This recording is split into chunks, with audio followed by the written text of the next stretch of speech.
Okay. Okay. So, hey. I just realized I must have accidentally touched the microphone on my phone and it was recording our conversation and a text. Uh-oh. I'm gonna send it to you. Uh-oh. Big brother is I'm watching. like, what is that? No, so sneaky. Hey, how are you today? Good, yeah. How about you? It goes on and on. I'm like, what? What? Feel like an old man. Well, we are old. So I'm seeing this on my desk. Do you know the store Judy Maxwell in Old Town? No, oh no, but I've heard you talk about it. But isn't Yeah. that the one that Joan? Yeah, Joan Cusack owns it. Yeah. And I had seen this little sticker there before when I was with my sister, and then I thought I should have bought that. I want to put it on my mirror in my bathroom. Yeah. And I went back to get it and they were sold out. So while she was here, she went in there and she got one for me. Oh. It's still sitting on my desk, and I'm going to put it on the corner of my mirror, and it's I'll see if you can see it. I saw that. Yeah. That's great. You need to get me 2 or 3 of those. We need to put them everywhere, right? You can put them everywhere. I saw that. Very cute. I love how he's peeking around the corner too. Or as Bob likes to say, God is watching and she is pissed. Yeah.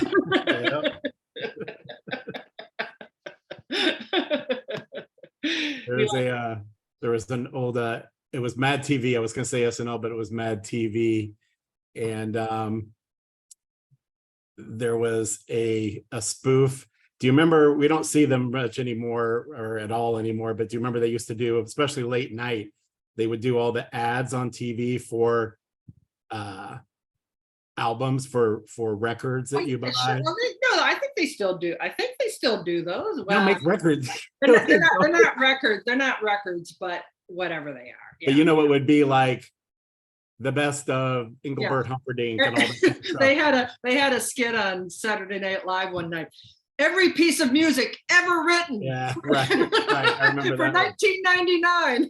So this was like one of those like country singers, like with the big blonde hair, and it was like everybody's favorite, and she was like all. You mean like Dolly Parton? But no, it was like a religious judgy thing. Oh. And it was all her greatest hits, and there was one that Tammy Faye. Well, it was no, Tammy Faye wasn't actually like that, but you know, one of those kind of characters. But anyway, she one of the songs was, it started out really pretty, and it was, God is watching you, God is watching you, and he's waiting to get even. Well, you missed my pronoun on God is. I know, but that's not the song. we did a thing in one. She'd be like, and he's waiting to get even. I have to look that up. It's it was Nicole. What's her name? Nicole. She's been in lots of stuff since then. She was in King of Queens all those years and all that stuff. Can't think of her name, but she was really funny. Our choir, speaking of gender, well, of course God has gender neutral pronouns, but we did a female version of the 23rd Psalm in our choir one Sunday, where instead of, you know, the Lord is my shepherd, I shall not want, you know, the 23rd, and changed all the pronouns to she. And it was a little bit like, I don't know about this, you know, because you grow up with it one way and the change is a little rattling, right? But oh my God, we had so much feedback afterwards. I mean, people came up to the choir director and they were just so excited, and we ended up having to. Was it all good feedback? No. Yeah, people were very excited that we had. Well, you know, our congregation, we are very woke. Our congregation's very woke. So, so it's a good Yeah. thing. It was Like I said, you're, definitely. you're in a bubble. I don't think. Yeah, you tell me that all the time, and I guess we do. But You're like, churches aren't like that. I'm like, oh, yes, they are. not real churches, right? But yeah, I mean, I don't think we would have sung it if we didn't think it would go over well.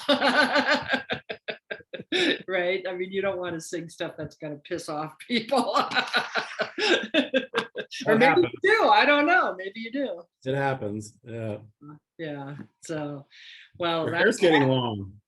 it really is, right? I need to make I a. like it though. I like it. Yeah. All right. Yeah. Actually, I was talking to a client yesterday. This is so funny. It's such a small world kind of story. And they've been going to a church up in Lake Bluff.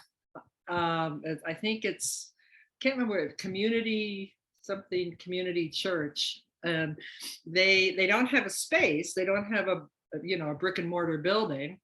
They actually, during the winter, they rent space from Lake Forest College, I think.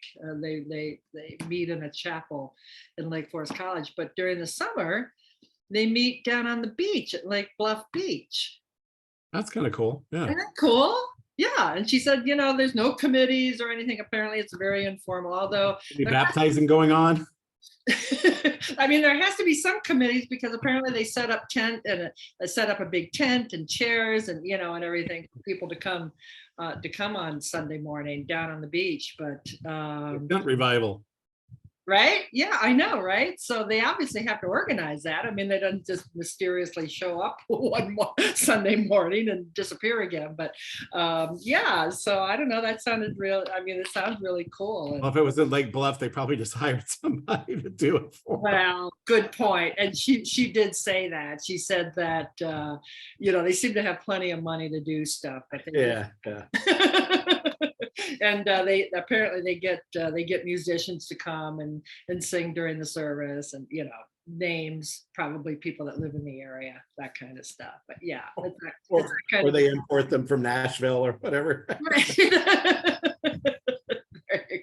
Actually, talking about Nashville, and we were down there for the conference. What was that, before lockdown? So it must have been summer of 2019, maybe, I guess, or maybe 2018.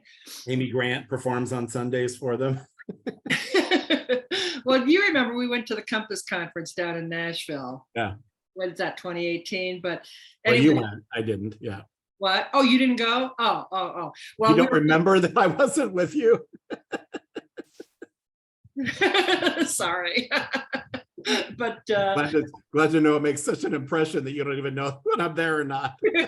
but we anyway, one of the events was held in the auditorium there. It's one of the music venues at The Grand Ole Opry. it wasn't Grand Ole Opry, but it was something comparable to that. But it wasn't Grand Ole Opry. I don't think. I don't know nothing about that music scene. You know what I mean? Well, the Something Auditorium is the original Grand Ole Opry. Oh, well, that's where it was. I Yeah. forgot the name. It's the Something Auditorium. Yeah. Yeah. Look it up on Google while I talk. When I went to the Grand Ole Opry as a kid with my parents, it was in that Oh, yeah? original building. Yeah. Wait a minute. Okay. Music venue, Nashville. Anyway, we were waiting to go in, and I think they had like a reception, right? The Ryman Yeah, Auditorium. Ryman Auditorium. Yeah. Yeah. Anyway, so we were waiting for the doors to open to go in for the event that we were there for, and they had this poster up on the wall, and the thing was all country music, of course, because it's Nashville, and they were soliciting comments from people there, to write on this poster who their favorite music artist was. And of course they had, the usual suspects, Dolly Parton and Johnny Cash, and all the usual suspects. And so I'm like, well, my favorite musician, idol and hero, is Yo-Yo Ma. Yo-Yo Ma. I probably have told you this story before. So I wrote Yo-Yo Ma. No, but I just know it's Yo-Yo Ma. It's Yo-Yo Ma. Yo-Yo rocks. I wrote on the poster, Yo-Yo Ma, Yo-Yo rocks. I can only hope, I have to go back now. I only hope that I encouraged others to think outside the box and put other names down on that chart. My guess is no. My guess is no. Not at the Ryman Auditorium in Nashville. So what I wanted to talk to you about is your book that you gave me, Oh, The Good Drinks. yeah. And some of these are like, well, one of them that I think I sent you is. I just want to tell the audience that this is a real endorsement coming from somebody who really likes alcoholic drinks. Yeah, exactly. Alcohol. Yeah. If you think they're good and with no alcohol, they must be really good. Well, I made this one. It's kind of elaborate, but it's called. The book basically opens to it now because I've made it 4 or 5 times since. It's called Billows and Thieves. Can you see that? Uh-huh. And it's quite elaborate. Are those your notes in there? Yeah, you know me. and here's what the finished drink looks like. And, yeah. And that's not the one with the Urfa beer, is it? No, I'm still assembling. No, it's not that one. Okay. But I made this one. I finally got all the ingredients assembled and made this one. And oh my God, it was so delicious. Really? And it's got espresso or coffee or cold brew in it. It has. I actually made a cold brew concentrate. I actually made myself. Oh wow, good for you. Yeah, well, I mean, it just takes time. You just, you just leave it in the fridge. Well, I left it out on the counter overnight, but yeah, and strained it out. But yeah, so that's what I'm saying. It's kind of elaborate. You sort of have to prepare stuff ahead of time. But so tell us what's in it. It's grapefruit juice. Freshly squeezed, of course, everything freshly squeezed. Lemon juice, 3 ounces of freshly squeezed grapefruit juice, half an ounce of lemon juice, which gives it a little more tartness, 1 ounce of the cold brew concentrate, and then you make this black cardamom cinnamon syrup that has maple syrup and black cardamom, which I actually had during lockdown. Carl and I were making cocktails and had made a cardamom syrup, and so I had this bag of black cardamom, which they're kind of smoky. They have a smoky flavor to them. I don't know what they do, but they're big. They're big, like the size of pods. What? Cardamom pods. Yeah, but when you buy the green cardamom, they're little. They're about the size of, I don't know, maybe a kernel of corn, maybe a little bigger than that. I've only used the dark ones, and they're bigger. They're more like the size of a grape, or maybe. Yeah, the grape is maybe a little bigger. I was going to say walnut, but they're not that big. But yeah, a grape is a good equivalent. But the green cardamom, the pods aren't that big. I don't guess I've had green cardamom. What do you mean? That's what you normally buy at the grocery store. The ones I've always had have been the brown pods, probably because I get them at spice places and stuff. But. Oh yeah, well yeah, you'd have to get the black cardamom at a spice place. Anyway, so you make the syrup, and you put in some of that and a tiny pinch of smoked sea salt, and then you grate fresh nutmeg on the top. And oh my God, it is so delicious. And even though it has the coffee in it, the coffee just kind of makes a flavor. It doesn't really. It's not. I wouldn't call it a coffie drink. Yes, I saw you wrote that on there. Oh, right. Okay. For yourself. I didn't know if you saw that or not. But of course, the reason I made it is because I'm like, ooh, coffee, But yeah, and I made one for Carl when he came. I wonder if you could actually make it more of a coffee drink, if you would still get the flavors, if you wanted to do more of the concentrate and get more of a kick out of it. I don't know, or if it would just ruin it. I think it would ruin it. Yeah, okay. I don't know. I mean, obviously you could play with the proportions and put a little more lemon or whatever. But I made it for Carl, and he's like, yeah, he said, this is really good. And unlike most non-alcoholic cocktails that I've had, like back during lockdown, my sister-in-law, I think I told you this, had sent me some a line of, there was like a sample of what's the word? aperitifs, that from California, a company in California that makes Mhm. aperitifs. They have a little bit of alcohol. They're not non-alcoholic, but the idea was they have this line of aperitifs that they make, and you combine them with soda water or tonic water or something like that, and you get a lower ABV cocktail. But when I made those, I always kind of felt like, this would be better if it had a little bourbon or gin or something. Although honestly, I would do that. I would add a little bourbon or a little gin, and it just somehow didn't quite work. So Yeah, I never really quite made those work. But this, what I drank that, I'm like, I didn't feel like it needed alcohol in it at yeah. all. It was delicious. And Mm. I'm waiting for the ingredients to make what they call a Manhattan, and it uses verjuice. Oh no, yeah, wait a minute, not that one. Here it is. Oh no, it's called the Rock. They call it the Rockefeller. It's supposed to be like a Manhattan, Mhm. and Mhm. there's the finished cocktail. But Pretty. you make a vermouth from verjuice. Well, you make that's the one for the From what juice? verjuice. You know what verjuice is? It's No, is it it's I would think I would have thought you would have known that because you know everything. It's related to vermouth, I'm assuming?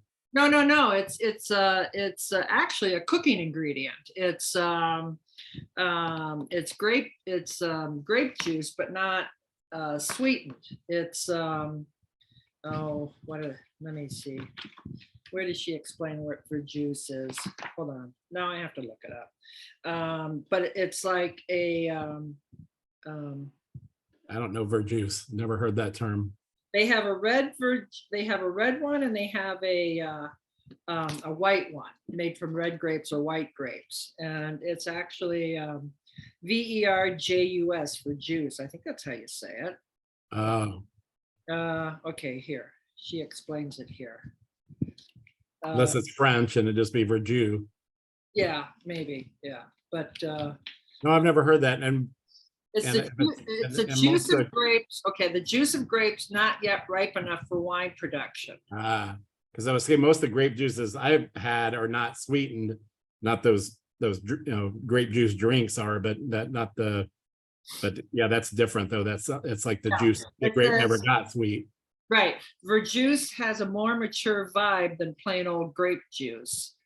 My favorite for drinking with tonic or soda water is a pink blah blah blah, which she goes into, but that's what it is. It's a juice of grapes, wine grapes that aren't yet ready, that aren't mature enough to Hmm. make wine from yet. Anyway, so they're Hmm. wine grapes, but yeah, and then You find coincidentally, it? I'm ordering it from Amazon. Oh, okay. Yeah, I mean, you could probably find it in your cooking store somewhere, but A I cooking looked around. store. Well, I looked around at Whole Foods. I didn't see it at Whole Foods, and I went to a couple of different markets and didn't find it. So I'm like, okay, I'm just going to order it from. So I'm waiting for it to come. It's taking a while. Then Robin sent me this. Waitrose is her grocery store in England. Waitrose. Yeah. Well, you know all about it. Yeah, I know Waitrose. But they put out these magazines. They do a drink. They do a monthly magazine. Oh, that's cool. I know, and they're if you're a member, that's free. You can just pick them up. They have them laying out on the counter, and they do a drink one quarterly. And I mean, it's so beautiful. The production on this, the production qualities on this are beautiful. So tell people what Waitrose is.